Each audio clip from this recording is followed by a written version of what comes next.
আমি যখন খুব ছোট তখন আমার বাবা এই পৃথিবী থেকে চলে যায়। বাবা কাকে বলে, বাবার আদর কেমন হয়, বাবার ভালোবাসা তো কতটা গভীর, এসব আমি কোনোদিনও অনুভব করতে পারিনি।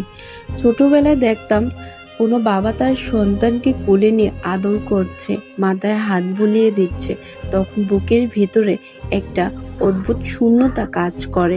মনে হতো আমারও তো একটা বাবা ছিল, তাহলে আমাকে কেন এইভাবে আদর করার মানুষটা নেই? জীবন অনেক কঠিন, মুহূর্তে খুব ইচ্ছে হয় কেউ এসে বলুক, ভয় পেও না, আমি আছি। কিন্তু সেই কথাটা আর শোনা হয়নি। বাবার অভাব শুধু একজন মানুষকে হারানো কষ্ট নয়, এটা জীবনের প্রতিটি ধাপে একজন ছায়া হারানোর কষ্ট। আজও যখন বাবাকে নিয়ে কারো গল্প শুনি, তখন নিঃশব্দ চোখ ভিজে যায়। কারণ আমি জানি বাবা না থাকা শূন্যতা কখনো পূরণ হয় না।